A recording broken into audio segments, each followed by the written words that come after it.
Hello and welcome to my channel. I hope you enjoy this story. I'm going to try and upload a new story each day. Holly's Spectral Symphony. On the windswept Isle of Wight, where the sea met the sky in a timeless dance, Holly Arnold, a renowned composer, sought solace and inspiration. The island, steeped in history and folklore, had long been a muse for artists and writers. Holly, however, was not just any artist. She had a gift for a curse, as some might say. She could channel the music of long-dead composers, hearing their whispers in the night, their melodies haunting her dreams. Her latest project was her most ambitious yet, a symphony that would transcend time, a piece that would cement her legacy in the annals of musical history. She called it the Spectral Symphony. Each note, each chord, seemed to come from another world, a place where the greatest composers of all time converged in a cacophony of genius and madness. As she wandered the island, Holly felt the presence of those who had come before her. The abandoned churches, the crumbling ruins, and the ancient forests all seemed to sing with the voices of the past. She spent hours in these places, her notebook in hand, transcribing the ethereal melodies that filled her mind. One night, as she sat in her small cottage overlooking the sea, Holly heard a faint, mournful tune drifting through the open window. It was unlike anything she had ever heard, haunting yet beautiful, filled with a longing that pierced her very soul. She grabbed her violin and began to play, her fingers moving as if guided by an unseen hand. The music enveloped her, and she lost herself in its embrace. Hours passed, but Holly was unaware of the time. When she finally stopped, she found herself shivering in the cold dawnlight. Her hands were numb, and her eyes stung with unshed tears. She had played all night, and yet she felt invigorated, alive with a creative energy she had never known. Days turned into weeks, and Holly's symphony took shape. She felt a growing connection to the spirits of the composers whose music she was channeling. They spoke to her, not in words, but in melodies and harmonies, each note a fragment of their immortal souls. She became obsessed, driven by a compulsion she could not explain. As the symphony neared completion, Holly began to notice strange occurrences. Shadows moved in the corners of her vision, and whispers filled the silence when she was alone. Her once peaceful cottage now felt like a place of unseen eyes and unheard voices. The island itself seemed to pulse with a dark energy, its beauty tinged with menace. One evening, as she worked on the final movement of the symphony, a sudden chill filled the room. The temperature plummeted, and Holly's breath came out in frosty puffs. She turned to see a figure standing in the doorway, shrouded in mist. It was a man, dressed in the fashion of centuries past, his eyes dark and hollow. "Who are you?" Holly's voice trembled. The figure stepped forward, and the mist seemed to follow him, swirling around his feet. "I am one of many," he said, his voice like the rustle of dead leaves. "We have given you our music, but now you must give us something in return." Holly's heart pounded in her chest. "What do you want? Your soul?" the figure replied. "In exchange for the gift we have bestowed upon you, you would join us in the eternal symphony." Holly backed away, her mind racing. She had always known there was something otherworldly about her talent, but she had never imagined the cost. "No," she whispered. "I won't do it." The figure's eyes narrowed, and the mist thickened, swirling around Holly like a suffocating shroud. "You have no choice," he said. "The pact is sealed." Desperate, Holly grabbed her violin and played the first notes that came to mind, a frantic, dissonant melody that echoed her fear. The mist recoiled, and the figure let out a wail of agony. Holly played faster, her fingers flying over the strings, the music growing louder and more chaotic. The figure screamed, a sound that pierced the night, and then he was gone, the mist evaporating like morning dew. Holly collapsed, her violin clattering to the floor.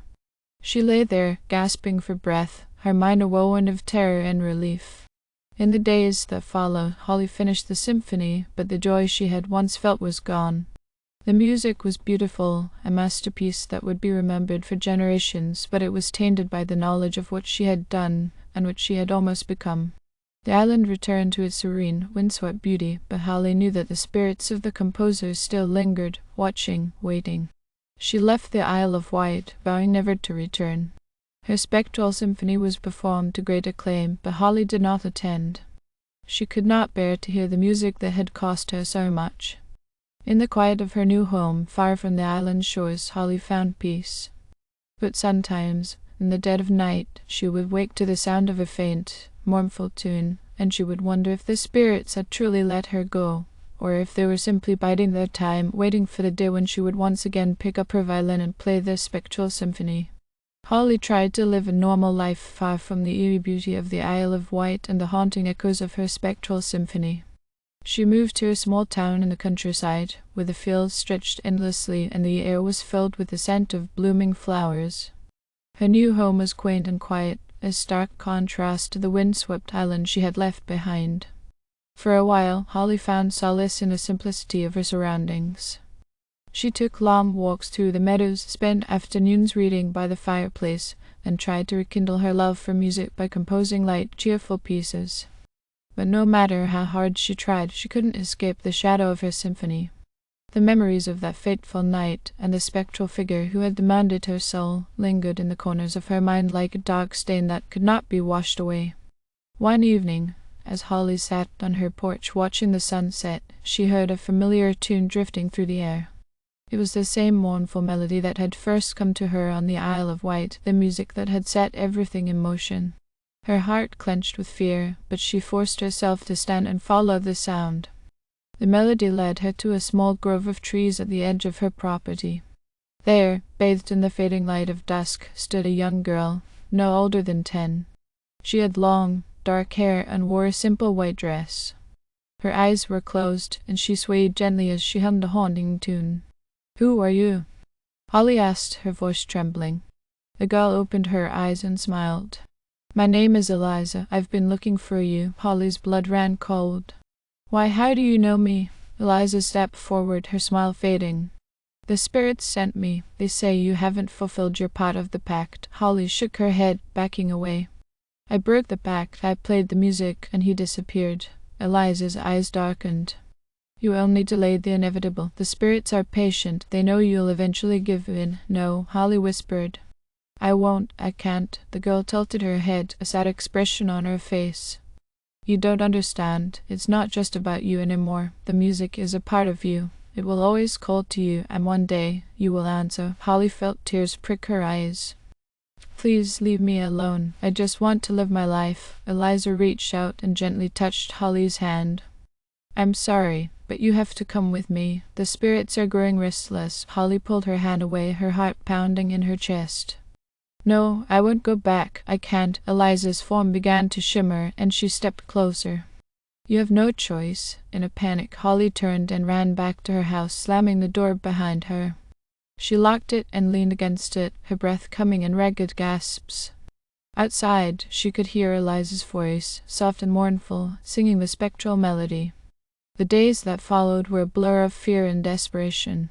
Holly tried to ignore the music, to drown it out with anything she could find, but it was always there, a persistent, insistent whisper at the edge of her consciousness. She stopped sleeping, stopped eating, consumed by the dread that the spirits would come for her again. One night, as she sat at her piano, staring at the keys, she felt a cold breeze sweep through the room. The lights flickered, and the air grew heavy with the scent of old paper and decay. She knew what was coming, but she felt powerless to stop it. A voice, deep and resonant, filled the room. "Holly Arnold, you cannot escape your fate." Holly's hands trembled as she placed them on the keys. "Please," she begged. "Let me go. I don't want this." The voice chuckled, a sound that sent chills down her spine. "You sought us out. You accepted our gift. Now, you must fulfill your end of the bargain." Tears streamed down Holly's face as she began to play the Spectral Symphony. The notes flowed from her fingers, each one a piece of her soul. The room darkened, and shadows swirled round her, forming the shapes of the long-dead composers who had given her their music. As she played, Holly felt her strength ebbing away. The music was consuming her, draining her life force with each note. She knew she couldn't stop, even if she wanted to. The spirits had her in their grasp, and they would not let go. In the final, climactic movement of the symphony, Holly's vision blurred, and her fingers grew numb. She was barely aware of the room around her, lost in the music that had become her torment. As the last note echoed through the air, she collapsed, her strength utterly spent. When she awoke, she was no longer in her home. She stood in a vast, shadowy expanse surrounded by the spirits of the composers. They looked at her with a mixture of pity and triumph. "Welcome," the voice said. "You are one of us now." Holly looked down at herself and saw that she was no longer solid. Her form shimmered like the spirits around her, ethereal and insubstantial. She tried to speak, but no words came out. The spirits began to play, their music filling the void with a haunting beauty. Holly felt herself drawn into their eternal symphony, her own music blending with theirs in a harmony that transcended time and space. As she played, she realized that this was her fate. She had sought immortality through her music, and now she had it in a way she had never imagined. She was a part of the Spectral Symphony, forever bound to the spirits who had given her their gift.